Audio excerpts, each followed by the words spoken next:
My rent was due in 4 days. I had exactly $312 in my bank account, and a pile of medical bills from my grandmother's final hospital stay that could choke a horse.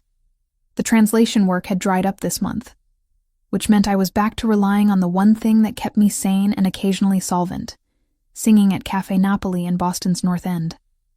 I loved that place. Loved the smell of espresso and garlic, the way the brick walls held decades of conversations, the warmth that seeped into your bones the second you walked through the door. Tuesday nights were mine. I'd stand on the tiny stage in the corner, barely elevated, and sing the old songs my grandmother taught me, Neapolitan songs, the kind that made old Italian men cry into their wine and young couples lean closer together. Tonight felt different the moment I stepped onto that worn wooden platform. The usual crowd was there, familiar faces scattered among the small tables, but there was a tension in the air I couldn't name. Maybe it was just my own anxiety talking. The bills, the loneliness, the way my apartment felt emptier every day without Nona's voice filling it. I closed my eyes and let the first notes of Anima e Cor rise from somewhere deep in my chest. My grandmother's favorite. She'd sung it to me in Neapolitan, not the standard Italian version everyone knew, but the old dialect from her village outside Naples. The words felt like home in my mouth, like reaching back through time to hold her hand one more time. The cafe went quiet. That always happened when I sang this one. But tonight the silence felt heavier, charged with something I couldn't identify. I opened my eyes halfway through the second verse and saw him. He stood near the entrance, frozen. A man in his early 30s, tall and broad-shouldered, wearing a suit that probably cost more than my entire year's rent. Dark hair, darker eyes, the kind of face that belonged on magazine covers or movie screens. 2 men flanked him, clearly security, their postures screaming professional protection. But it was his expression that made my voice almost falter. He looked like he'd seen a ghost. Those dark brown eyes were locked on me with an intensity that made my skin prickle. Not threatening exactly, but focused in a way that suggested he was memorizing every note, every breath, every movement. His jaw was tight, his hands clenched at his sides. One of the men beside him leaned in to say something, but he waved him off without breaking eye contact with me. I finished the song. The applause was warm, genuine, but I barely heard it. The man was already moving through the cafe toward the stage, people instinctively clearing a path for him. Up close, he was even more striking. Strong jawline, olive skin, eyes that held depths I couldn't begin to measure. He wore power like a second skin, the kind of confidence that came from never being told no. "Where did you learn that song?" His voice was low, rough around the edges, like he'd been silent for too long and the words hurt coming out. I blinked, thrown by the directness. "My grandmother taught me. The version you sang. That specific dialect." He took a step closer, close enough that I could smell cedar and something darker, richer. "Where is she from?" "A village outside Naples, Caserta province." I searched his face for clues to this interrogation. "Why does it matter?" "Because the only person I've ever heard sing it that way was my mother." His voice cracked on the last word. "And she's been dead for 19 years. The air between us felt electric, charged with a grief I recognized because I was drowning in my own. Around us, the cafe had resumed its normal rhythm, conversations flowing, dishes clattering, but we existed in a bubble separate from all of it. "My grandmother passed away 2 years ago," I said quietly. "She was the last of my family." Something shifted in his expression, a softening that made him look younger, more vulnerable. "My mother died when I was 15. Cancer. Fast and brutal." He paused, seeming to gather himself. "My name is Christopher Vitale. Emily Carter." "Emily." He said my name like he was testing how it felt, how it tasted. "I need to ask you something, and I need you to hear me out before you say no." Every instinct I had screamed warning. Men who looked like him, who carried themselves with that kind of authority, who had security details, didn't just happen into small cafes. They brought complications, danger, the kind of trouble I couldn't afford. But those eyes, God, those eyes held the same hollow ache I saw in my own mirror every morning. "I'm listening," I said. "I have documents, letters my mother wrote before she died, family correspondence, some going back decades. They're in Italian, old Italian, some in dialect. He pulled a business card from his jacket pocket and held it out. I need them translated, properly, by someone who understands the nuances, the cultural context. I took the card. Heavy stock, simple design, just a name and a phone number. No company, no title. There are professional translation services. I don't want professional services. The intensity was back in his voice. I want someone who treats the words with respect. Someone who understands what it means to hold on to the last pieces of someone you loved. The card felt heavy in my hand. Everything logical told me to politely decline, to keep my life simple and uncomplicated. But logic didn't pay rent. Logic didn't fill the empty spaces grief carved out. How much are we talking? I asked. Document volume and payment. Several boxes of correspondence and personal papers. I'll pay you $200 an hour, with a minimum of 20 hours guaranteed. I nearly dropped the card. $4,000 minimum. That would cover rent for 2 months and make a significant dent in the medical bills. It was too much money, which meant there was a catch. Why so generous? Because it's worth it to me. His expression didn't change, didn't reveal anything beyond that simple statement. And because I think you're the right person for this. Will you consider it? I should have said no.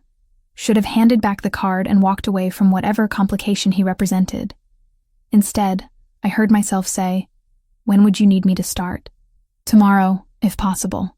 My office is in the financial district. I can send a car for you. I'll take the T." The subway was public, traceable, safe. A private car felt like crossing a line I wasn't ready for. The corner of his mouth lifted.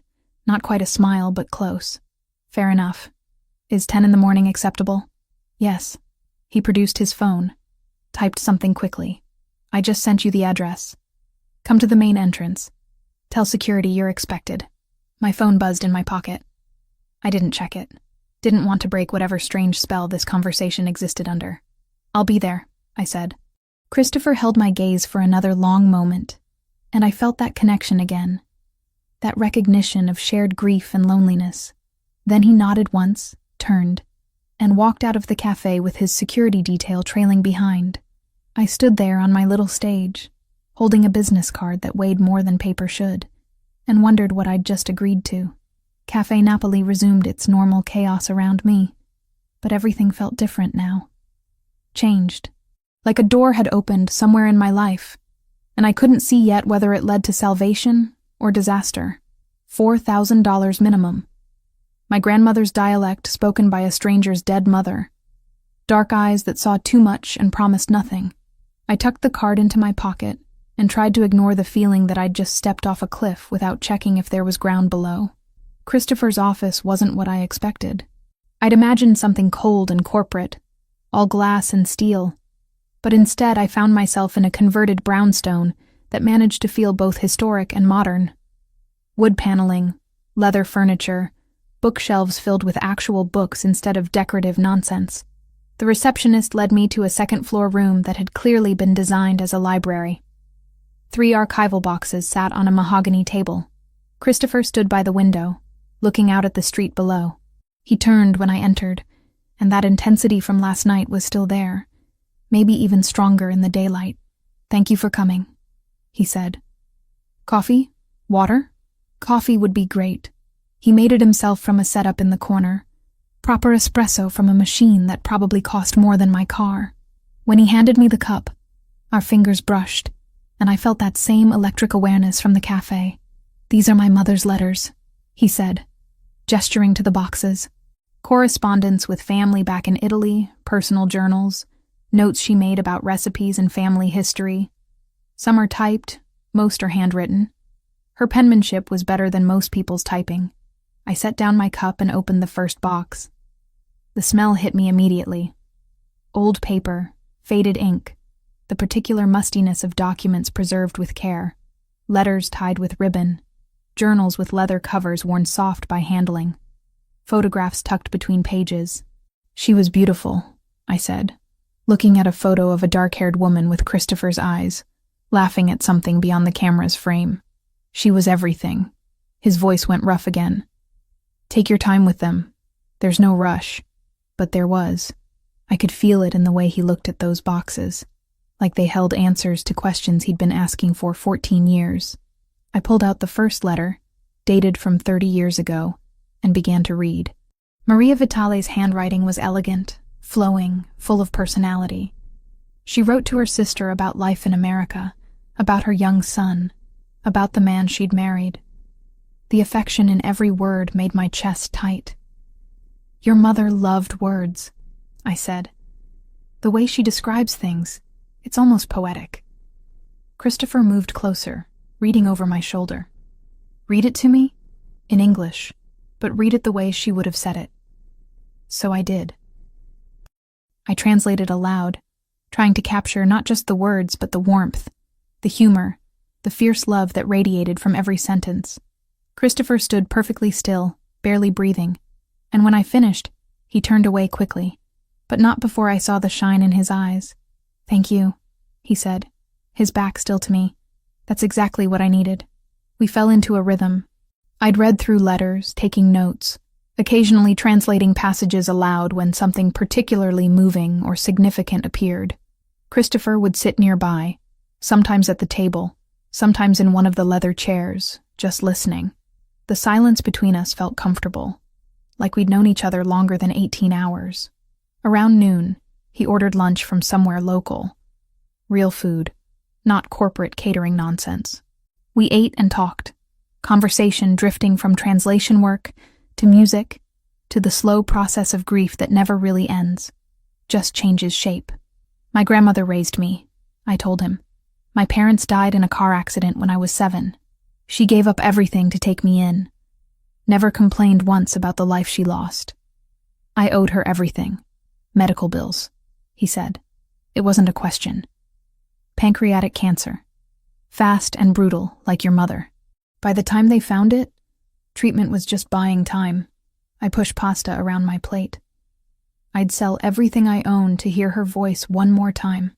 I used to have recordings of my mother singing," Christopher said quietly. "My father destroyed them all after she died.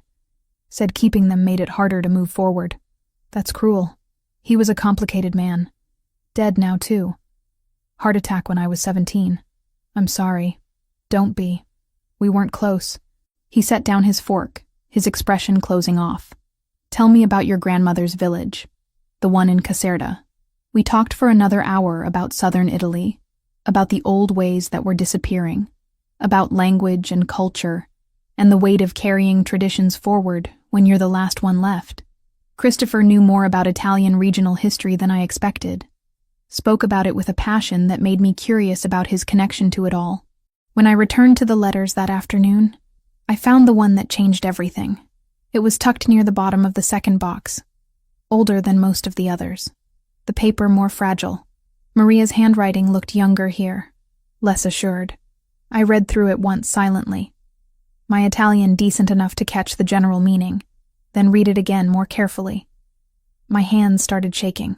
"Christopher," I said, my voice strange in my own ears, "I need you to read this with me." He was beside me in seconds.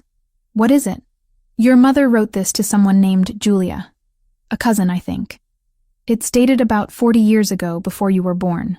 I pointed to a passage near the middle. "She's talking about a marriage proposal.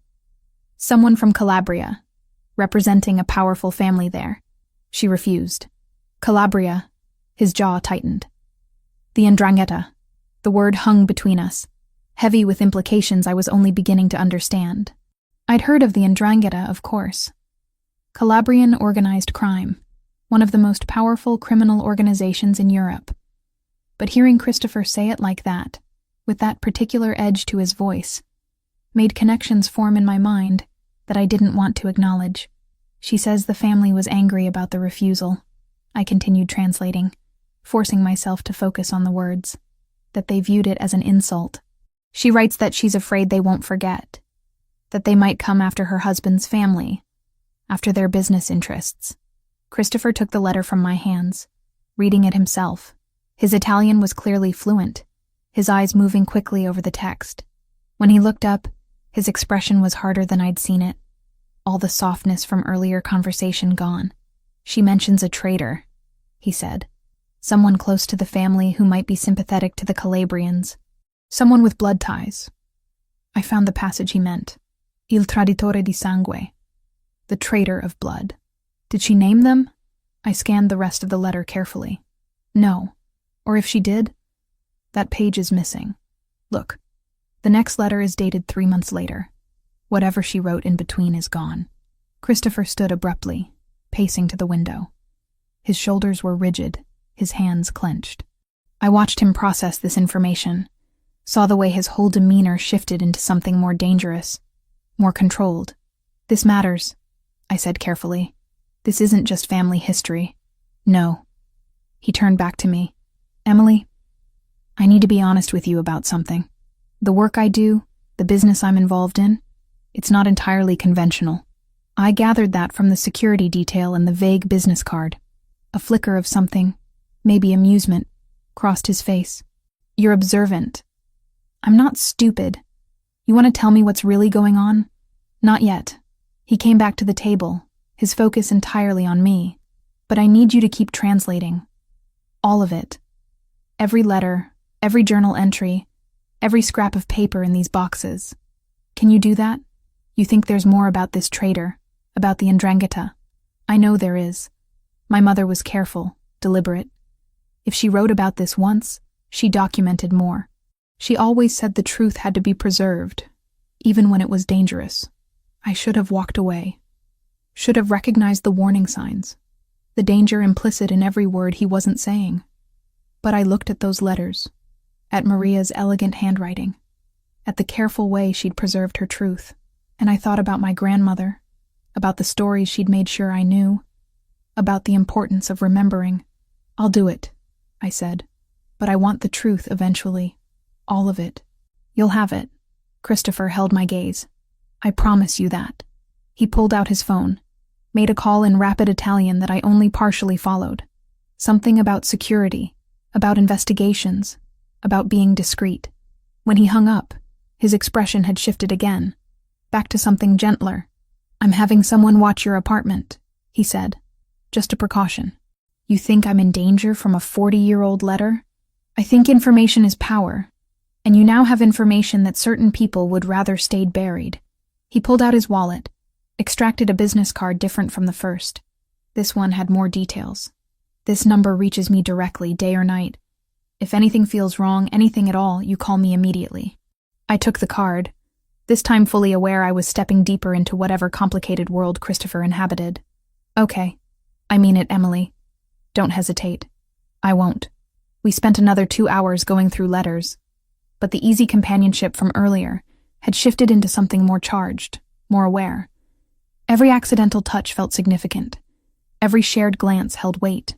When I finally left that evening, taking the subway home with a substantial check in my bag and more questions than answers, I knew my life had changed. The only question was whether I was walking toward something better or something that would consume me entirely. 3 days passed in a blur of translation work and mounting tension. I spent hours in that library room, surrounded by Maria Vitali's words, while Christopher handled business I didn't ask about. We'd developed an unspoken understanding. I'd work through the letters. He'd appear periodically, sometimes sitting with me, sometimes just standing in the doorway watching. The attraction between us was becoming impossible to ignore. He called me Wednesday evening while I was still at the office, his voice tight with controlled energy. Dinner tomorrow night, my house. We need to talk. Not an invitation, a statement. But his tone held something else. A vulnerability that made me say yes without thinking. I'll text you the address, he continued. 7 o'clock. A car will pick you up. Christopher, I can drive myself. Humor me, please. I'd never heard him say please before. Okay. 7. The car that arrived Thursday evening was exactly what I expected. Black, expensive, driven by someone who looked like they knew how to handle more than steering wheels. We drove west out of the city, into neighborhoods where houses sat back from the road behind gates and walls. Money lived here. Old money and new money that pretended to be old. Christopher's property sat at the end of a private drive, a modern structure of glass and stone that somehow managed to look warm instead of cold. Security was everywhere but discreet. Cameras, sensors, Men in dark clothing positioned strategically. I'd stopped pretending not to notice things like that. He met me at the door wearing dark slacks and a white shirt, sleeves rolled to his elbows, collar open. Casual for him, but still radiating that controlled power. His eyes swept over me, taking in the simple green dress I'd chosen, and something heated flickered in his expression. "You look beautiful," he said. "You look worried." A slight smile. Direct as always. "Come in." The interior matched the exterior. Contemporary but warm, filled with art that looked original and expensive. He led me through rooms designed for living, not showing off, until we reached a terrace overlooking the city lights. A table was set for two, intimate and perfect. "I had dinner brought in from a place in the North End," he said. "Real Italian food, not the tourist garbage." We sat, and he poured wine while I tried to process being here, in his home, sharing a meal that felt more like a date than a business dinner. The food was excellent, but I barely tasted it. The tension between us was thick enough to choke on. "You've been avoiding the subject," I said finally. "The business, what you actually do." Christopher set down his fork, his expression shifting into something more guarded. "I run the Vitale organization. We have interests in construction, real estate, importing. Some of it's completely legitimate. Some of it exists in gray areas. And some of it is exactly what you're imagining. Organized crime. That's the ugly phrase for it. I prefer to think of it as managing territories and interests that traditional law enforcement can't or won't address. That's a hell of a rationalization. Maybe." He leaned back, studying me. "My father built this organization from nothing. When he died, I was 17, and vultures circled immediately. I had two choices. Let everything collapse, or step up. I stepped up. And your mother? What would she think about the choices you made?" His jaw tightened. "She'd probably be disappointed. She always wanted me to go to college, become a lawyer or a doctor, something respectable. But she also understood that the world we lived in didn't operate on college degrees and good intentions. The world you chose to stay in. Yes." No apology in his voice. "I'm not going to lie to you, Emily. I've done things I'm not proud of. Hurt people who threatened what's mine. Made decisions that kept me awake at night. But I've also protected the city's interests, kept peace between factions that would tear each other apart, provided for families who depend on me. I absorbed this, the confirmation of what I'd suspected since finding that letter. The Ndrangheta, they're here in Boston? They're everywhere. And they've been pushing into our territories through an alliance with the Cartel del Golfo out of Mexico. It's a strange partnership. European old guard and Mexican muscle, but it's effective." He poured more wine.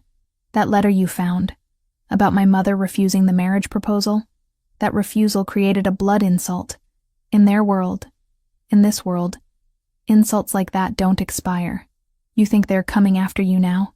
I know they are. We've had skirmishes, territory disputes, shipments intercepted. Nothing I couldn't handle before, but the escalation pattern suggests they're building to something bigger." He held my gaze.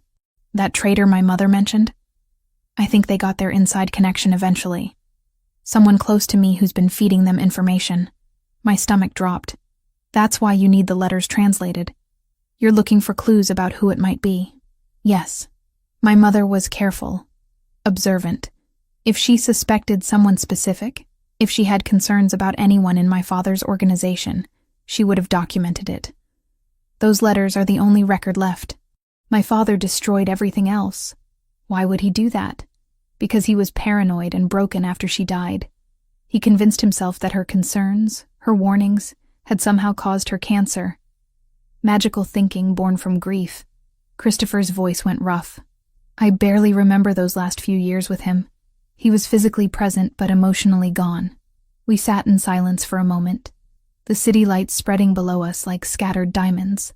I thought about Maria's elegant handwriting, the care she'd taken to preserve her observations, the love that radiated from every word she'd written about her son. "I'll keep translating," I said. "All of it, until we find what you need. Emily, you need to understand what you're agreeing to. If the Ndrangheta or the cartel discover you're helping me, discover you have information they want, they won't hesitate to come after you. You said you'd protect me. I will, with everything I have. But protection isn't the same as safety. I stood, walked to the terrace railing. Boston sprawled before me, beautiful and indifferent to the complications of my life. Behind me, I heard Christopher move, felt him approach until he was standing close enough that I could feel his body heat. Why me? I asked without turning. There are professional translators, people with security clearances and experience with sensitive material. Why offer this to someone you met in a cafe? Because you understood the song. Because when you translated my mother's letters, you treated them like they mattered. Because when you look at me, you see a person, not a threat or an opportunity. His hand touched my shoulder, gentle. And because from the moment I heard you sing, something in me recognized something in you. I turned to face him. We were inches apart, close enough that I could see the gold flecks in his dark eyes, the small scar above his left eyebrow, the way his pulse beat at his throat. This is a terrible idea, I whispered. Probably the worst I've ever had. I should walk away. Go back to my small, safe, boring life. You should. His hand came up to cup my face, thumb brushing my cheekbone. But you won't. You sound certain. I am. Because you're as drawn to this as I am. Whatever this is. He was right, and we both knew it. The attraction had been there from the first moment, immediate and undeniable. But it was more than physical. It was recognition, connection, the meeting of two people who understood loss and loneliness and the desperate need to matter to someone. When he kissed me, it felt inevitable. His lips were firm, demanding, but there was tenderness underneath the hunger. I responded without thinking, hands fisting in his shirt, pulling him closer. The kiss deepened, became something urgent and consuming. We barely made it inside. Clothes shed between kisses, hands exploring, learning. His bedroom was as carefully designed as the rest of the house. But I barely noticed. All I could focus on was him. The way he touched me like I was precious and necessary. The way he whispered my name like a prayer. Afterward, we lay tangled together. His arm around me, my head on his chest. I could hear his heartbeat, strong and steady. Feel the rise and fall of his breathing. Stay tonight, he said into the darkness. Please. I should have said no. Should have maintained boundaries. Kept this professional. Instead, I pressed closer and said, okay. His arm tightened around me, and I felt him relax in a way I suspected he rarely allowed himself. Outside, security patrolled and cameras watched. Inside, for this moment, we were just two people who'd found something unexpected and necessary in each other. Tomorrow would bring complications, questions about what this meant, what I was becoming by choosing to stay in his world. But tonight, held in the arms of a man who saw me completely and wanted me anyway, I let myself just be. The next 3 weeks became a careful dance between my old life and the new one I was building with Christopher. I still sang at Café Napoli on Tuesday nights, still paid my bills from my own account, still maintained the illusion of independence. But I spent most days at his office, surrounded by Maria's letters, searching for patterns in words written decades ago. Christopher gave me space to work but checked in regularly. Sometimes he'd bring coffee. Sometimes he'd sit and listen while I translated passages aloud. Sometimes he'd just stand in the doorway watching me with an intensity that made my skin warm. Whatever was building between us felt inevitable and terrifying in equal measure. I worked systematically, organizing the letters chronologically, cross-referencing names and events, building a timeline of Maria's concerns. She'd been worried about someone specific. That much was clear. References appeared in multiple letters, always carefully coded, never explicit enough to be obvious. On a Thursday afternoon, 3 weeks after our first dinner, I found it. The letter was tucked inside a journal from the year before Maria died. The pages yellowed and fragile. Her handwriting here was shakier, the effects of illness visible in every line, but the content was crystal clear. My dearest Julia, I translated quietly, reading through the first time. I write this knowing I may not have much time left. The doctors speak in gentle euphemisms, but I understand what they're saying. My concern now is for Christopher, for what he'll face after I'm gone. I continued reading, my hands beginning to shake as the implications became clear. Roberto trusts Sergio Moratoni like a brother, but I have never shared that confidence. There's something in his eyes when he looks at our family, at what we've built. Not admiration, resentment. I've tried to tell Roberto about my concerns, about the way Sergio asks questions that seem innocent, but probe too deeply into our defensive arrangements, our financial structures. But Roberto says I'm seeing shadows where there are none. I stopped, read the passage again to make sure I understood correctly. Sergio Moratoni, Franco's father, the man who'd been Roberto Vitale's right hand for decades.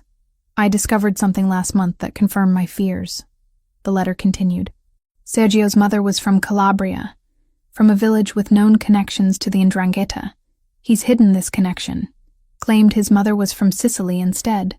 I don't know if he's actively working with them, or simply maintaining ties as insurance, but either way, he's dangerous. If something happens to Roberto, if Christopher inherits the organization while still young, Sergio will be positioned to manipulate him, to slowly hand over everything to our enemies.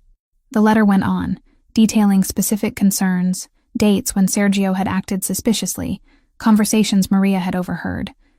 It was meticulous, damning, and absolutely terrifying, because if she'd been right about the father, what did that mean about the son? I pulled out my phone with shaking hands and texted Christopher. Need you in the library, now, found something important. He appeared within 2 minutes, clearly reading the urgency in my message. What is it? I handed him the letter, watched his face as he read through it. His expression didn't change, but I saw the way his jaw tightened, the way his knuckles went white gripping the paper. Sergio Moratoni, he said finally, his voice flat and cold. Franco's father.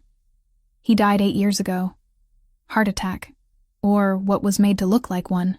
My father always said it was natural. Sudden but not unexpected given Sergio's health. Christopher set down the letter carefully. Franco took over his position. My father trusted him completely. And when I stepped up after Dad died, Franco was one of the first to pledge loyalty.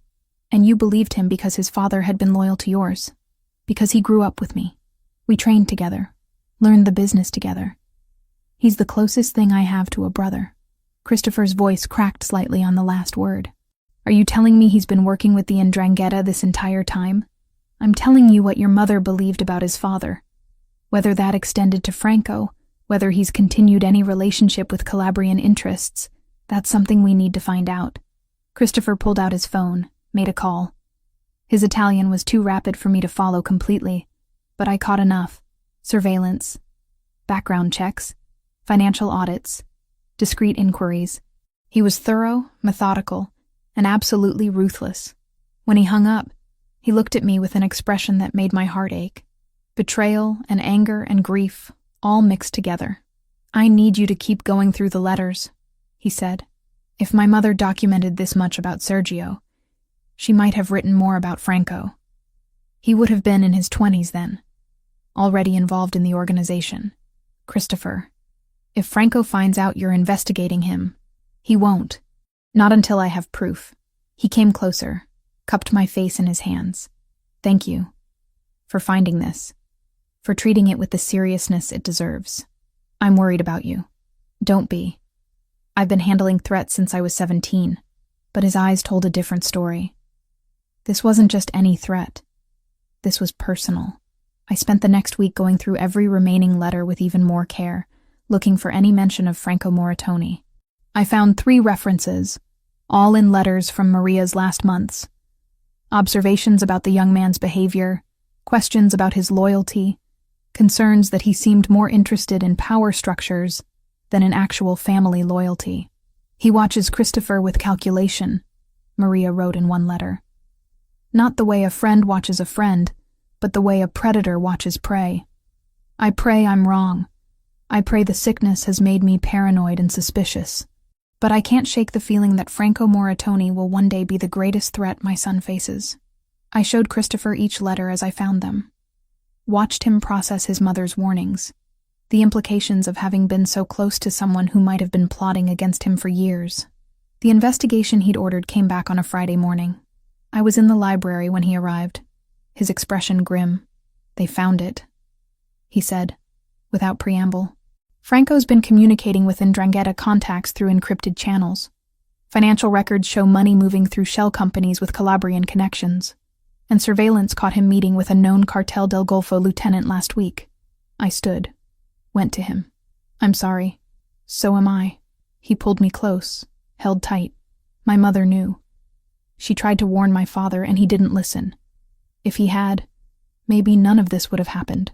You can't change the past, but I can control what happens next." He pulled back enough to look at me. "I'm going to confront him. Today, I need you to stay here, in this house, until it's done. Christopher, that's dangerous. If he knows you're on to him, he doesn't. Not yet. But I'm not going to let this continue. Not after everything we've found." His hand came up to my face, thumb brushing my cheekbone. "I need to know you're safe. Please, do this for me." I wanted to argue, to insist I be there, but I saw the fear under his determination. Not fear for himself, fear for me. "Okay," I said. "I'll stay, but you call me the second it's over." "I will, I promise." He kissed me then, deep and desperate, like he was memorizing the taste of me. When he pulled away, his eyes held something fierce and protective. "Whatever happens," he said, "whatever you learn about what I have to do today, remember that I'm doing it to protect what's mine, to protect you." "I know." He left, taking several men with him. I stood at the window watching the cars disappear down the drive, my stomach churning with anxiety. The house felt too quiet, too empty, despite the security personnel I knew were positioned everywhere. I went back to the library, to Maria's letters, seeking comfort in her words. Found one final letter I hadn't translated yet, dated just days before she died. "If you're reading this," it began, "then I'm gone. And Christopher faces the battles I feared. Tell him I loved him. Tell him to trust his instincts, to believe in his own judgment even when everyone around him says otherwise. Tell him that strength isn't about never showing weakness, but about choosing the right moment to be vulnerable with the right person. And tell him that love, real love, is worth any risk." I read it 3 times, tears streaming down my face, and prayed Christopher would come home safe so I could give him his mother's final message. Christopher returned 3 hours later. I heard the cars before I saw them, ran to the entrance hall just as he walked through the door. He looked exhausted, older somehow, but unharmed. Relief flooded through me so intensely I almost collapsed. "It's done," he said, his voice rough. "Franco's in custody. Secure location. He won't be talking to anyone." What did he say? Everything. Once he realized we had proof, he stopped pretending. Christopher moved past me toward his office, and I followed. He admitted the 'Ndrangheta recruited him years ago, right after his father died. Said his father had maintained the connection as insurance, taught Franco to do the same. When my father died and I took over at 17, Franco saw an opportunity to take everything, to deliver it to the Calabrians in exchange for his own territory. A kingdom carved from my organization's corpse. He poured himself 3 fingers of whiskey, downed it in 1 swallow. He said my mother would have been ashamed of me for being weak enough to trust him. The cruelty of that statement hit me physically. He's wrong. Your mother would be proud of the man you've become. Would she? Christopher turned to face me, and I saw the doubt in his eyes. I run an organization built on violence and intimidation. I've ordered people hurt, killed, destroyed. What's there to be proud of? You protect people. You maintain order in a world that would tear itself apart without someone strong enough to hold the line. I moved closer, and you showed mercy when you could have chosen revenge. Mercy. He laughed bitterly. Franco's going into permanent exile. Every resource he has, every connection, every dollar, it's all gone. He'll live the rest of his life knowing he lost everything. That's not mercy, Emily. That's torture. It's not execution. That matters, does it? Because right now I feel like putting a bullet in him would be kinder than what I'm doing. I understood then what was really eating at him. Not the betrayal itself, but the choice he'd made in response to it. The choice he'd made because of me. You spared him because you thought it's what I wanted, I said quietly. I spared him because you made me believe I could be different than my father, different than the men who came before me. He set down the glass. But maybe that's weakness. Maybe that's exactly what gets people killed in this world. Or maybe it's evolution. Maybe it's choosing to be better when you have the power to be worse. You don't understand what you're asking of me. The world I operate in doesn't reward mercy. It sees it as vulnerability, as an opening to exploit. Then change the world. You're powerful enough to do it. Am I? His laugh was harsh. Emily, the only reason the Ndrangheta and the cartel haven't already overrun my territory is because they know I'm willing to do whatever it takes. That I'll burn everything to ash before I surrender. The moment I show weakness, the moment I hesitate, they'll come for everything, including me. The words hung between us, heavy with implication. Christopher's expression shifted, the anger draining away to reveal something more vulnerable underneath. Yes, he said finally, including you. Franco made sure they know about you, about the letters, about everything you've helped me discover. You're a target now, Emily. A way to hurt me. The reality of that settled over me like ice water. I'd known intellectually that I was in danger, but hearing it stated so baldly made it real in a way I couldn't ignore. So what do? I asked. Hide here forever? Give up my life, my apartment, everything I built? I have a safe house in Montreal. Clean identity, enough money to start over, security that would keep you protected. You could be on a plane tonight, out of reach before anyone knew you were gone. Is that what you want? What I want doesn't matter. Your safety does. That's not an answer, Christopher. He moved toward me, stopping just close enough that I could feel the tension radiating from him. What I want is to keep you here, in my house, in my bed, in my life. What I want is to wake up with you every morning and fall asleep with you every night. What I want is to build something with you that isn't based on danger and necessity. His voice dropped. But wanting something doesn't make it safe or smart. So you're asking me to choose. Leave and be safe, or stay and be with you. I'm giving you the option I should have given you weeks ago. A real choice, without pressure or manipulation. If you want to go, I'll make sure you're protected, provided for, safe, and I'll let you go completely. No strings, no obligations. I studied his face, seeing the pain this offer cost him. He meant it. He'd let me walk away, disappear, build a new life somewhere far from his complicated world. All I had to do was say yes. Can I ask you something first? I said. Anything. Do you love me? The question clearly caught him off guard. His carefully controlled expression cracked, showing raw emotion underneath. Yes, he said roughly. From the moment you sang that song, maybe before I even consciously knew it. Yes, I love you. Then here's my answer. I closed the distance between us. Took his face in my hands. I'm staying, not because I don't have other options, not because I'm trapped or afraid. I'm staying because I love you too. And I choose this. I choose you, Christopher. Whatever that means. Whatever it costs. Emily, you need to understand what you're agreeing to. This isn't a fairy tale. There's no guarantee of a happy ending. I don't need guarantees. I need honesty. I need you to include me in decisions that affect my life. I need you to stop trying to protect me from the truth of your world and trust me enough to be a real partner in it. A partner. Yes. Not a possession to be guarded. Not a weakness to be hidden away. A partner who understands what you do, who you are, and chooses to stand beside you anyway. Christopher searched my face, looking for doubt or fear or hesitation. I let him see everything. The love, the determination, the absolute certainty of my choice.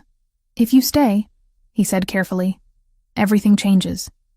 You can't go back to your apartment, not safely. You'll need security everywhere you go. People will know you're connected to me, which makes you a target and an asset depending on who's looking. Your life will never be normal again. My life stopped being normal the night I sang in a cafe and a beautiful, complicated man recognized a song his mother taught him. I pulled him closer. I'm not looking for normal, Christopher. I'm looking for real.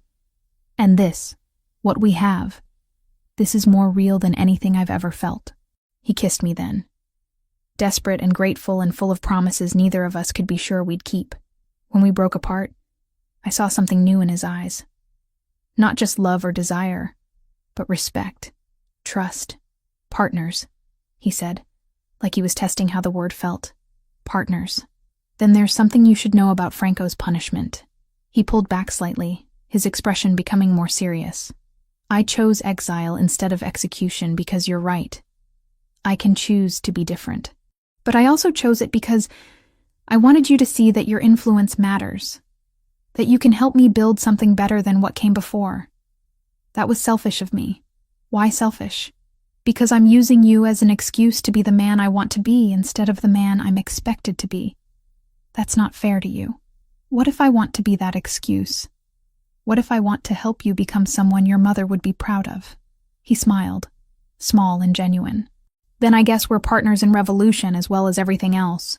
She left you a letter, I said suddenly, remembering. Your mother. One last message. I found it this afternoon while you were gone. Christopher's expression shifted, vulnerability flooding his features. What did it say? That she loved you. That she wanted you to trust your instincts and believe in your own judgment.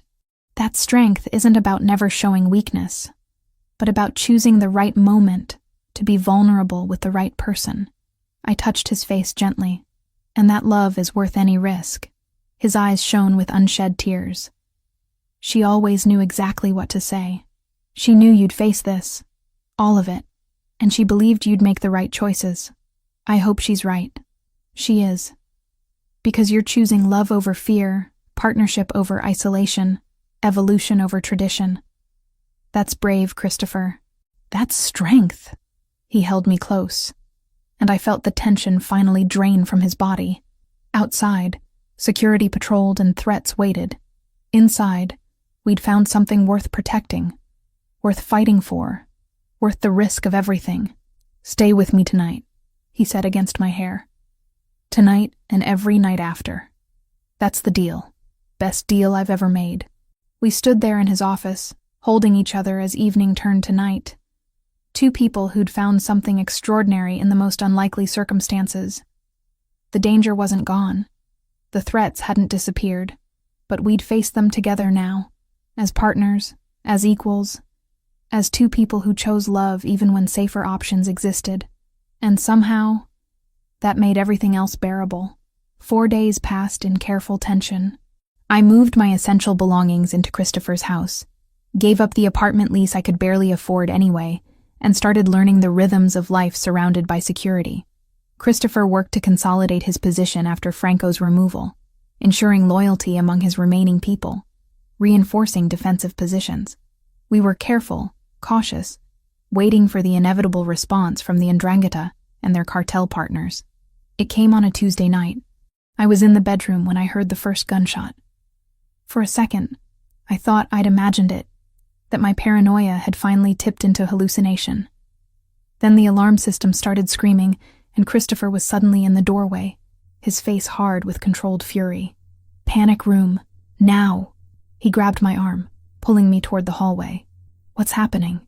They're hitting the house. Coordinated assault. At least 20 men. He pressed his palm against a hidden panel, and a section of wall slid open, revealing a narrow staircase descending into darkness. Down. All the way to the bottom. Door locks automatically from inside. More gunfire erupted, closer now. I heard shouting in Spanish and Italian, the distinctive crack of automatic weapons. Christopher's men were responding, but the assault was overwhelming.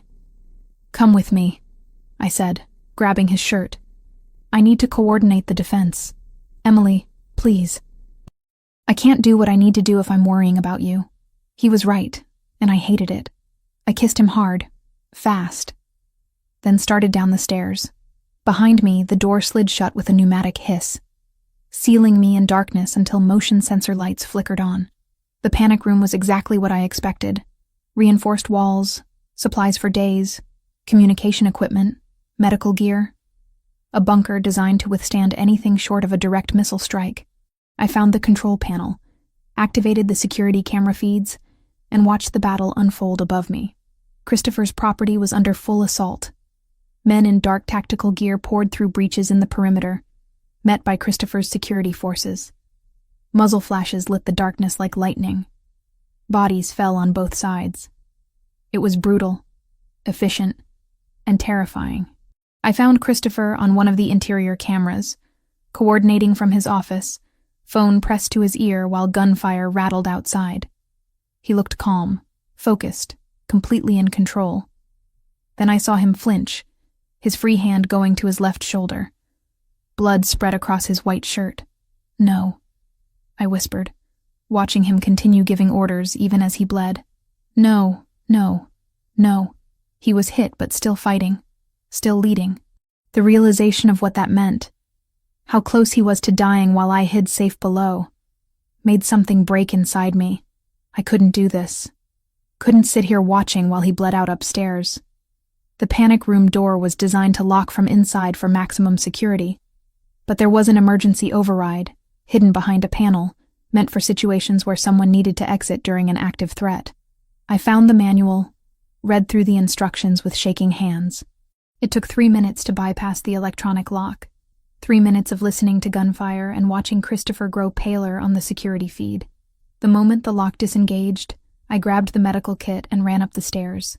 The house was chaos. Smoke filled the hallways. Glass crunched under my feet. Bullet holes pocked the expensive walls. I heard fighting nearby. Men shouting, the crack of gunfire. I ignored it all, focused only on reaching Christopher. I found him in a corridor leading to his office, still on his phone, still giving orders. His left shoulder was soaked with blood, his face pale but determined. When he saw me, his expression shifted from shock to fury. "What the hell are you doing up here? Saving your stubborn life." I dropped to my knees beside him, pulling open the medical kit. "You've been shot." "I'm aware." "Emily, you need to get back to the panic room." "Shut up and let me work." I cut away his shirt, assessed the wound. Through and through, clean entrance and exit. But he was losing blood fast. I grabbed gauze and pressure bandages, working with hands that shook but held steady enough. Christopher made a sound between a laugh and a groan. "You're impossible. You're one to talk." I applied pressure to the wound and he hissed. "Sorry." "Don't be. Just hurry." I packed the wound as best I could, wrapped it tight enough to slow the bleeding. It wasn't pretty, but it would keep him alive until we could get proper medical attention. Around us, the gunfire was lessening, becoming more sporadic. Either Christopher's men were winning, or we were about to be overrun. "Tell me you're okay," I said, meeting his eyes. "I'm okay. Thanks to you." He cupped my face with his good hand. "You were supposed to stay safe." "I was. But then I watched you bleeding on camera and realized safe doesn't mean anything if you're not there." I helped him stand, taking some of his weight. "Can you walk?" "Yes, my office. We need to coordinate the cleanup." We made it the 20 feet to his office, Christopher leaning on me more than he wanted to admit. Inside, 3 of his men were positioned at the windows, weapons ready. One of them, a man named Luca, who I'd met a few days ago, rushed over to help. "Boss, you're hit." "I'm aware. Status?" "We've repelled the main assault. 12 hostiles down, 6 captured, the rest retreated. We lost 4 men, 3 more wounded." Luca's voice was professional, but I heard the anger underneath. They used Franco's intelligence, knew our security protocols, our blind spots. Franco's last betrayal. Christopher sat heavily in his chair. "Make sure our wounded get medical attention first. The hostiles we captured, I want them secured and alive. We need information." "Already done, boss." "Good." Christopher's eyes closed briefly. "Damage assessment?" "Significant. Perimeter sensors destroyed, 3 vehicles disabled, structural damage to the east wing. But the house is secure, and we've reinforced all entry points." I stood beside Christopher, my hand on his good shoulder, feeling his tension and pain radiate through both of us. He was running on adrenaline and will, but that wouldn't last forever. "You need a doctor," I said quietly. "Later. First, we secure everything." "Christopher." "Emily." He looked up at me, his eyes fierce. "I need you to trust me on this. If I show weakness now, if I let them see me as vulnerable, it undermines everything. 10 more minutes, Please. I understood what he was asking. In his world, leadership meant strength, even when you were falling apart. Showing vulnerability at the wrong moment could be fatal. 10 minutes, I agreed. Then you're getting proper medical attention even if I have to hold you down myself. The corner of his mouth lifted despite everything. Deal. Those 10 minutes were the longest of my life. Christopher gave orders, coordinated security improvements, spoke to his men with a strength that defied his injuries. I stayed beside him, silent support, ready to catch him if he fell. When his personal doctor finally arrived, an older man named Caruso who clearly had experience with these situations, Christopher let himself show the pain. Dr. Caruso examined the wound, gave Christopher something for the pain, and began proper treatment. You're lucky, Caruso said, working efficiently. Another inch to the right and this would have hit your subclavian artery. You'd have bled out in minutes. Good to know my luck is holding. Christopher's voice was strained but steady. I held his hand through the treatment, through the stitching and bandaging, through the moments when pain made his grip tighten until my bones ached. When it was finally done, Dr. Caruso packed up his supplies. Rest for at least a week. That shoulder needs time to heal properly. I'll check on you tomorrow. He looked at me. Make sure he actually rests. He's terrible at following medical advice. I'll chain him to the bed if necessary. Caruso smiled. I believe you would. After he left, after Luca reported that everything was secured and guards were in place, after all the immediate crisis had passed, Christopher finally let himself collapse. Not physically, not where his men could see, but emotionally. The weight of the attack, the losses, the close call, it all crashed down at once. I held him while he processed it. This strong, dangerous man who'd just fought off an army but couldn't fight off the human need to feel and grieve.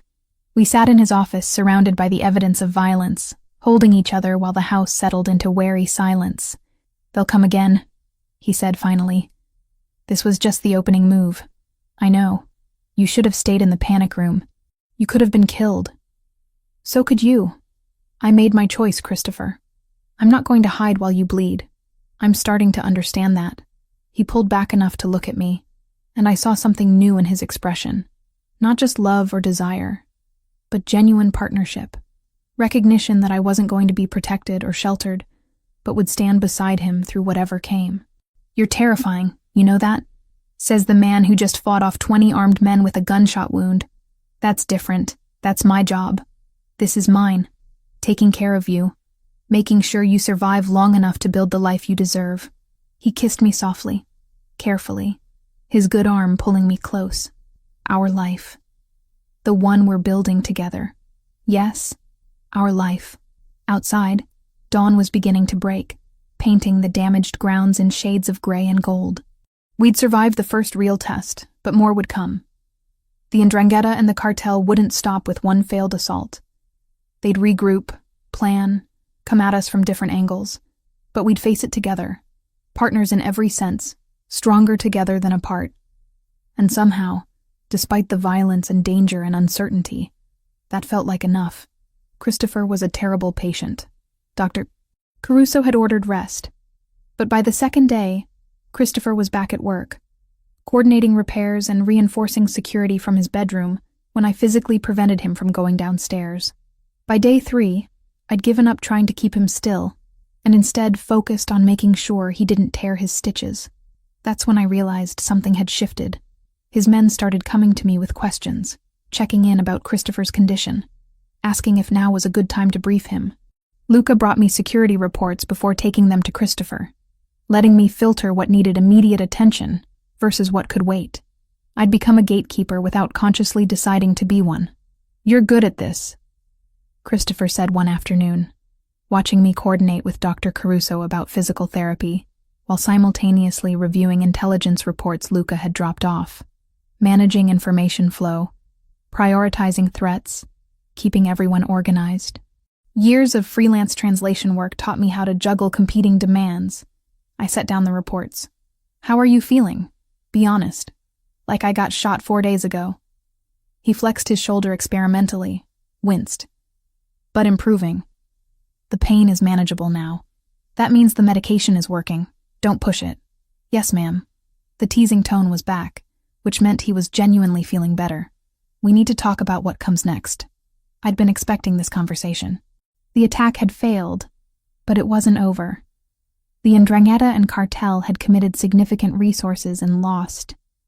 They'd either escalate or negotiate, and neither option was simple. The prisoners we took, I said. What have they told you? Not much at first, but one of them broke yesterday. Low-level cartel soldier, scared out of his mind once he realized he was going to survive. Christopher pulled up a tablet, showed me notes.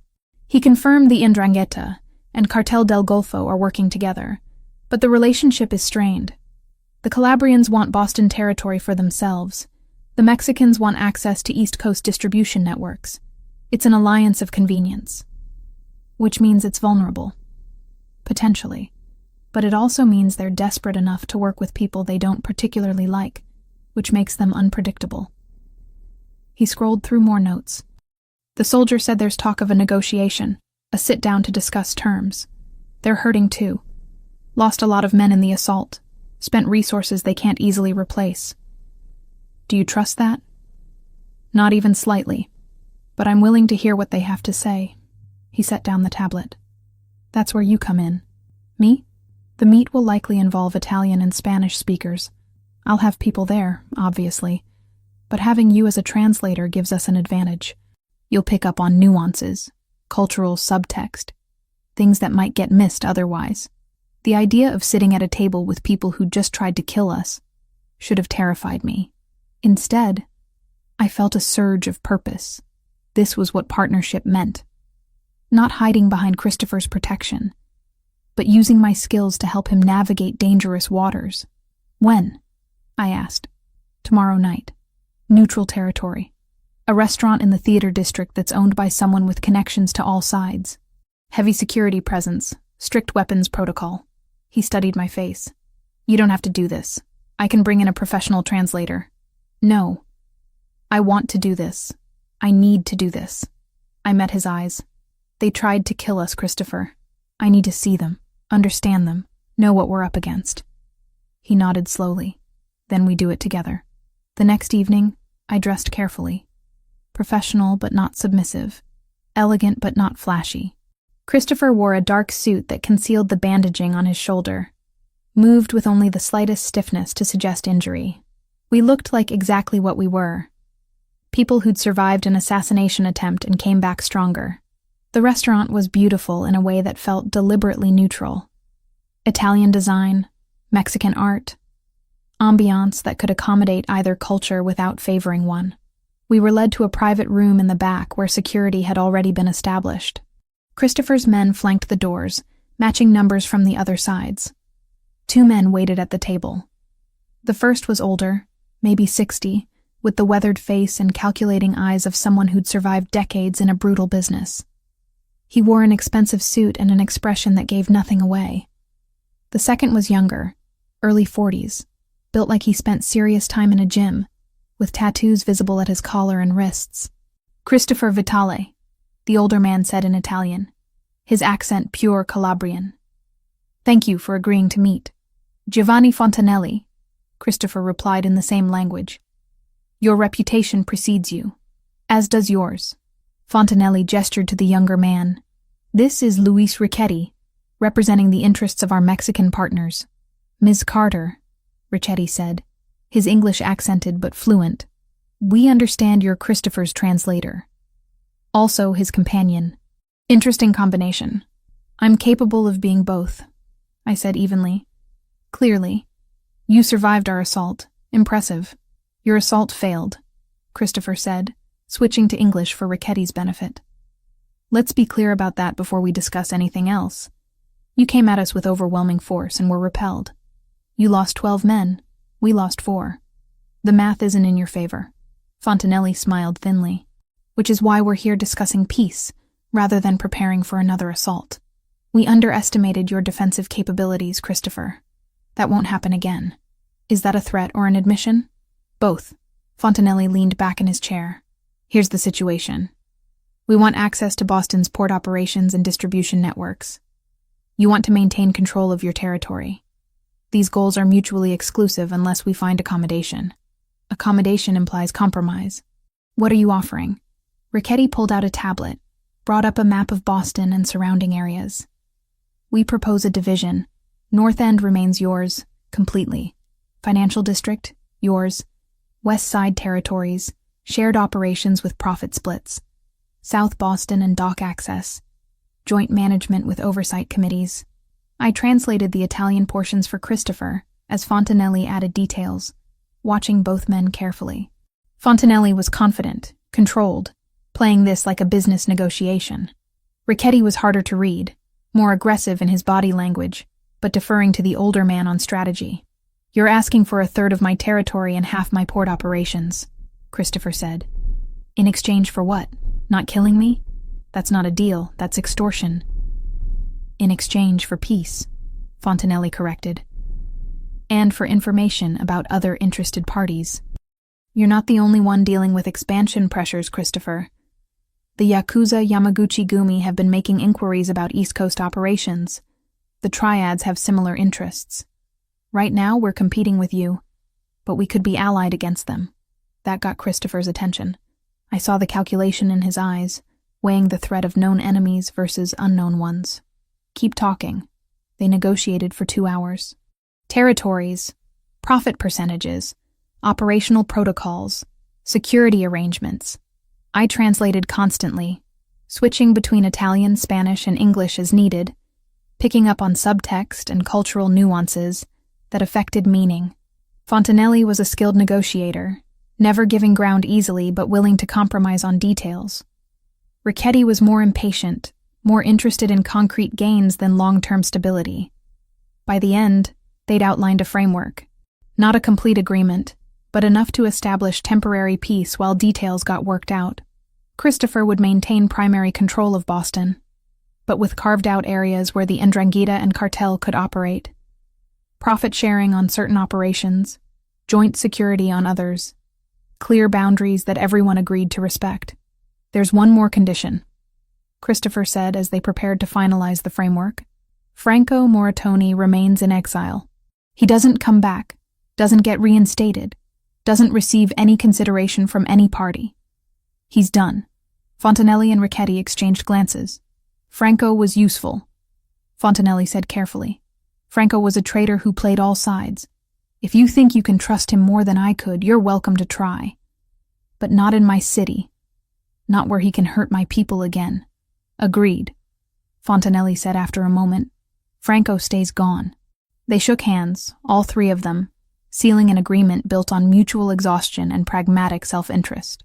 Not friendship, not even trust, but recognition that continued war benefited no one. As we left the restaurant, Christopher's arm around my waist, I felt the tension of the past weeks finally begin to ease. We'd survived assassination, betrayal, and war. Now we had peace, fragile and complicated, but real. You were remarkable in there, Christopher said once we were in the car. The way you caught those linguistic nuances, the cultural references Fontanelli used, the subtext in Richetti's phrasing. You gave me information they didn't even know they were revealing. That's what good translation is. Not just words, but meaning and context. You're more than a translator, Emily. You're a strategist, an analyst, a negotiator in your own right. He pulled me closer. My father never had anyone like you. He negotiated from strength and intimidation, never understanding that real power comes from information and intelligence. Your mother would have understood. She would have loved you. His voice went soft. Thank you. For everything. For staying. For fighting beside me. For being exactly what I needed even when I didn't know I needed it. I kissed him gently, mindful of his healing shoulder. Partners, remember? That's what we agreed to. Partners, he repeated, and smiled. Best decision I ever made. We drove home through Boston's glittering nightscape. Two people who'd found each other in impossible circumstances and built something stronger than either of us could have managed alone. The road ahead was still uncertain, still dangerous, but we'd face it together. And somehow, that made everything else bearable. 4 months after the peace agreement, Boston felt different. The territories had settled into their new configurations. Profit-sharing arrangements were functioning smoothly, and violence had decreased significantly across all controlled areas. Christopher's prediction had been right. Once everyone stopped fighting over the same resources, there was enough prosperity to go around. I'd settled into my role as something more than translator and less than official title. Christopher's people called me his consultant, his advisor, his partner depending on who was asking. The truth was, somewhere between all three. I translated for important meetings, yes, but I also analyzed intelligence reports, consulted on business decisions, and helped Christopher navigate the increasingly complex legitimate operations he was developing, because that was the other change. Christopher had started the slow, careful process of transitioning away from purely criminal enterprises into legitimate businesses. Real estate development, technology investments, import businesses that actually imported legal goods. It would take years, maybe decades, to fully separate from the underground operations that had built his empire. But the direction was clear, and the organization was adapting. We'd moved into a new house together, one without bullet holes in the walls, on a quiet street in Brookline where security could be maintained without being obvious. Christopher had insisted I decorate however I wanted, and I'd filled it with warmth and light, with books and art and all the things that made a house feel like a home instead of a fortress. On a Saturday afternoon in early spring, Christopher found me in what I'd claimed as my office, surrounded by documents for a legitimate shipping company we were in the process of acquiring. "I need to show you something," he said. "Get your coat." Mysterious. Should I be worried? No. Just trust me. We drove west out of the city, past the suburbs into countryside that still existed if you knew where to look. Eventually, Christopher turned onto a narrow road that led to a small cemetery, old and well-maintained, surrounded by trees just beginning to show spring green. He parked and led me through the graves until we reached one with a simple headstone. Maria Vitale, beloved mother, with dates that confirmed she'd been only 43 when she died. Fresh flowers already sat in the vase, which meant Christopher had been here recently without telling me. "I come here sometimes," he said quietly. "When I need to think, when I need perspective. I haven't brought anyone with me since my father died." I took his hand, squeezed gently. "Thank you for bringing me now. I wanted you to meet her. Properly, I mean. Not just through her letters." He pulled something from his jacket pocket, a worn photograph protected in plastic. Maria Vitale at maybe 30, laughing at the camera, holding a small boy who had to be Christopher. The resemblance was startling. "She was beautiful," I said. "She was everything good about my childhood. The person who made me believe the world could be kind, that love mattered more than power." His voice roughened. "I spent years after she died trying to prove I didn't need that. That strength was enough. And now I know she was right all along. Love is worth the risk, worth the vulnerability, worth building a life around." He turned to face me fully. "You taught me that, Emily. You and her letters. Her final message. She told me to find the right person to be vulnerable with, and I did." My throat tightened with emotion. "I'm glad I could help you find your way back to her wisdom." Christopher knelt beside his mother's grave, and I knelt with him. He touched the headstone gently, reverently. Then, to my surprise, he began to sing, quietly in Italian, the opening lines of Anima e Cor. I joined him on the second verse, our voices blending in harmony the way I imagined Maria and Christopher had sung together when he was young. The melody carried through the cemetery, beautiful and mournful, and full of love that death couldn't diminish. When we finished, Christopher had tears on his face. He didn't bother wiping them away. "She would have adored you, would have adopted you immediately, insisted you call her mama, fed you constantly, and interrogated me about when I was going to make an honest woman of you." I laughed through my own tears. "Would she approve of your business transformation?" "Probably. She always wanted me to do something legitimate, though she'd point out that I'm moving too slowly, that I should commit fully to leaving the old life behind." He stood, helped me up. "She'd be right about that too. You're doing what you can, as fast as you can do it safely. That's enough. Is it enough for you?" The question was serious, vulnerable. "I know what you gave up to be with me. The simple life, the safety, the normalcy. I want to make sure you're not regretting it. Christopher Vitale, are you having doubts about us? About us? Never. About whether I'm worthy of you? Every single day. I cupped his face in my hands, made him look at me directly. You're worthy. Not because you're perfect, but because you're trying. Because you choose to be better every day. Because you let me stand beside you as an equal instead of putting me on a pedestal or in a cage. That's what makes you worthy. He kissed me then, soft and deep, in front of his mother's grave with spring sunshine filtering through the trees. When we broke apart, he reached into his pocket again and pulled out a small box. My heart stopped.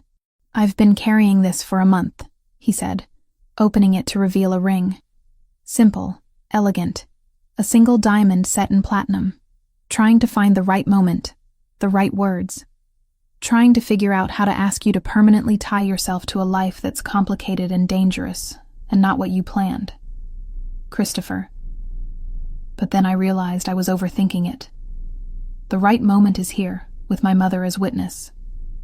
The right words are simple. He took my hand. Emily Carter, will you marry me? Will you build this messy, complicated, beautiful life with me? Will you be my partner in everything? For as long as we both survive this crazy world? I should have hesitated. Should have thought about the implications, the dangers, the reality of marrying into organized crime, even as it transformed into something more legitimate. But I'd made my choice months ago, the night I decided to stay. Everything since then had just been confirmation. Yes, I said. Yes to all of it.